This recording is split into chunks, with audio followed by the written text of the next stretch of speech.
सगे भाई, सगे, सगे का मतलब समझते हो? अपना, अपना समझते हो? ऐसे तो सब कहते थे ये सारे ही अपने।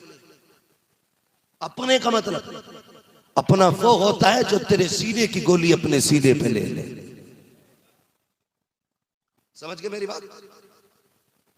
अपना वो होता है जो आपके सीने की अपने सीने पे ले ले। ऐसे अपनों से झगड़े,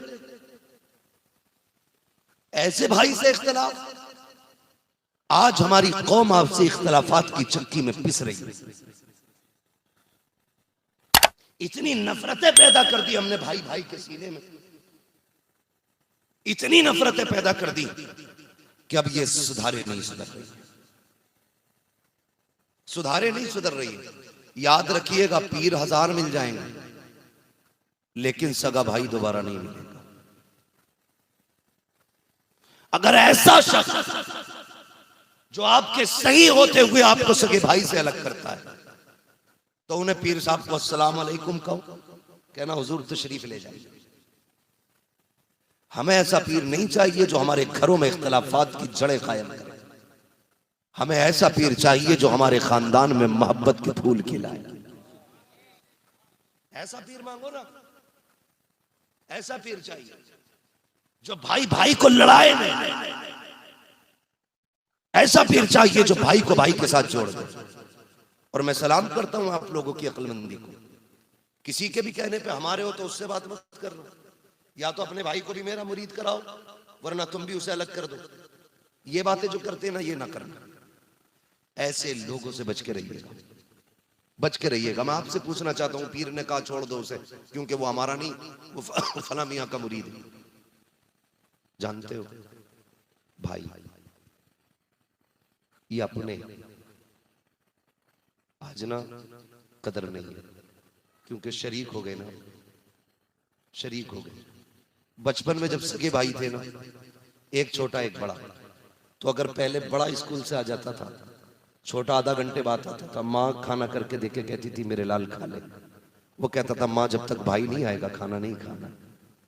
तब भी तो तुम भाई थे ना। माँ ने मुट्ठी बंद करके कोई चीज दी, ले बेटे, कहा अम्मी ये मेरा हिस्सा, मेरे भाई का हिस्सा कहाँ है? तुम बचपन में भाई का हिस्सा संभाल के रखते थे, आज भाई के हिस्से के चक्कर में कान पर तमंचा लिए खड़े हो।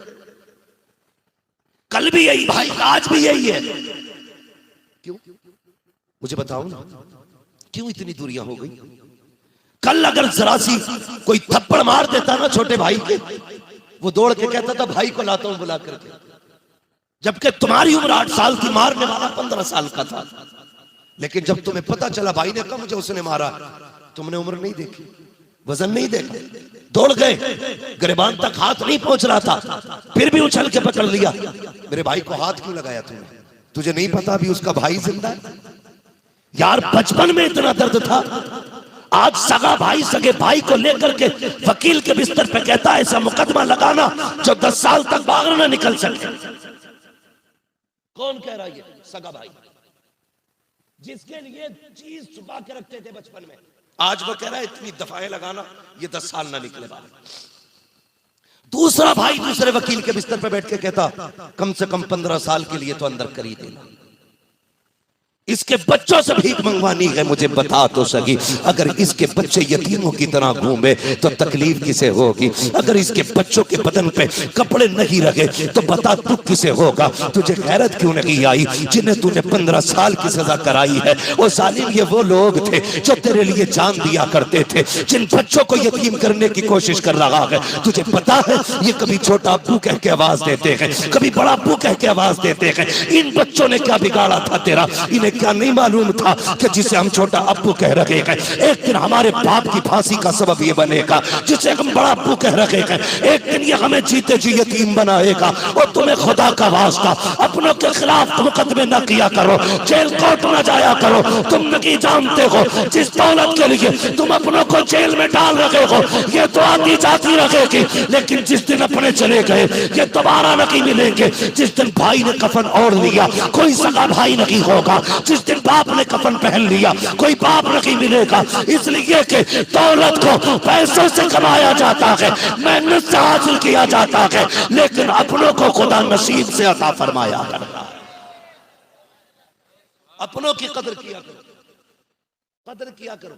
वो बड़े खुश होते, बड़े खुश होते। विलादत की खुशी में रिजवान भाई ने बेटे की इतना बड़ा प्रोग्राम किया। चलूं आगे, थोड़ी सी बात थके तो नहीं है अभी। जितने लोग सुनना चाहते हैं वो कहते हैं या रसूल अल्लाह, अल्लाह सलामत रखे। ऐसा लग रहा है जैसे जलसा भी शुरू हो रहा है। अल्लाह आपको सलामत रखे, आपके जज्बात को सलामत रखे। हालांकि मेरी बातें बड़ी कड़वी रहती हैं, बर्दाश्त कर रहे हैं, इसका मतलब यह कि हक कबूल करने का भी मलका बाकी है हमारी कौम में।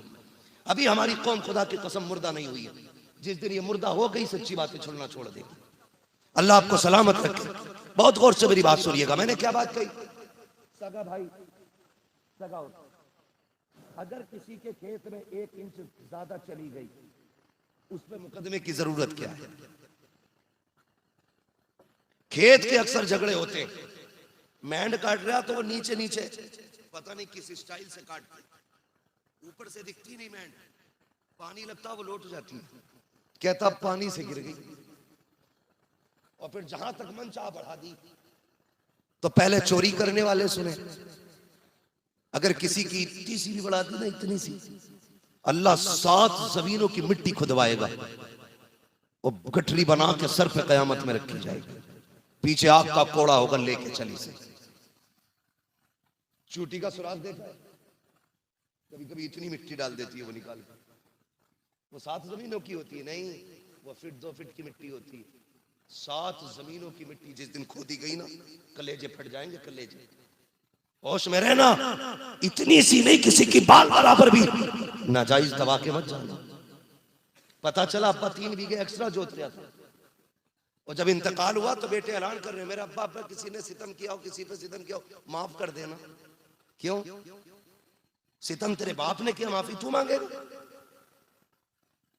भाई गलती की है, खुद माफी मांग ले, वरना कोई बचाने वाला नसीब नहीं होगा। दिल तुमने दुखाया है, माफी तुम मांगो। भाई थप्पड़ मैं मार जाऊं इनके, मेरे बाद मेरा बेटा के मेरे अब्बा की तरफ से मैं माफी मांगता हूं, तो सामने से थप्पड़ मारने का काम है। भाई थप्पड़ का बदला तो फिर थप्पड़ ही है ना, मार दिया फिर लठियां चल जाती। हालात ऐसे हो गए कि बंदा गुनाह को गुनाह समझने तैयार नहीं, गलत को गलत समझने तैयार नहीं। तो मैं ये बात कह रहा था, सगे सगे होते। एक बात बताओ, आज जो हम मुकदमे कर रहे हैं ना, मुकदमे, और जो ये चोरियां चल रही हैं, भाई भाई का जो दुश्मन होना पड़ा। मुझे एक बात और बता दो, ये तो भाइयों का मसला था, ये बचपन में इतना प्यार, जवानी में इतनी नफरत क्यों? बहुत सोचा तो मैं इस नतीजे पे पहुंचा। हाफिज साहब, जब तक दौलत दिल में नहीं थी, रिश्ते दिल में रहते थे। जब से दौलत दिल में आई है, रिश्ते निकल गए हैं। दौलत कमाओ, अल्लाह तौफीक दे, खूब कमाओ, लेकिन यहां नहीं, बस यहां तक रहनी चाहिए। जेब तक हो, दिल तक ना हो। दिल में आज भी रिश्ते रखो। अगर दिल में रिश्ते होते तो खुदा की कसम एहसान याद रखते। भांजे के बेटे की खुशी,